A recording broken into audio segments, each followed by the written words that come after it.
भारतीय न्याय संहिता की धारा 118 खतरनाक हथियारों या साधनों द्वारा स्वेच्छा से चोट पहुंचाने या गंभीर चोट पहुंचाने से संबंधित है।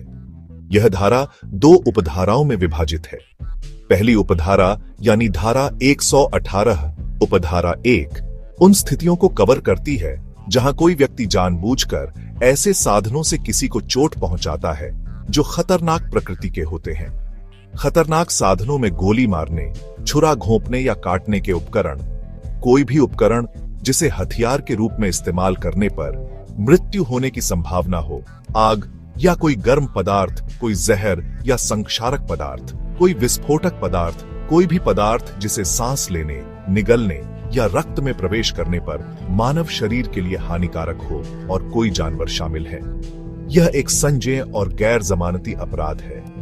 इसका ट्रायल किसी भी मजिस्ट्रेट द्वारा किया जा सकता है। दोषी पाए जाने पर इस अपराध के लिए सजा 3 साल तक की कैद या 20,000 रुपए तक का जुर्माना या दोनों हो सकती है।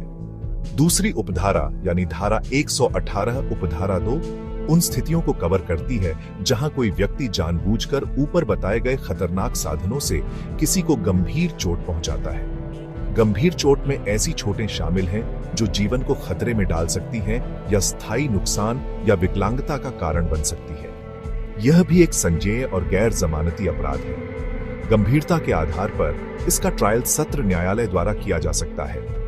दोषी पाए जाने पर इस अपराध के लिए सजा आजीवन कारावास या 1 वर्ष से 10 वर्ष तक की कैद और जुर्माना भी हो सकता है। संक्षेप में, भारतीय न्याय संहिता की धारा 118 एक ऐसा अपराध है जिसमें कोई व्यक्ति खतरनाक हथियारों या साधनों का उपयोग करके जानबूझकर किसी को साधारण या गंभीर चोट पहुंचाता है। इस धारा के तहत सजा अपराध की गंभीरता और चोट की प्रकृति पर निर्भर करती है, जिसमें 3 साल तक की कैद, आजीवन कारावास और जुर्माना शामिल हो सकता है। इसका ट्रायल साधारण चोट के मामले में किसी भी मजिस्ट्रेट द्वारा और गंभीर चोट के मामले में सत्र न्यायालय द्वारा किया जा सकता है। यह एक गैर जमानती अपराध है।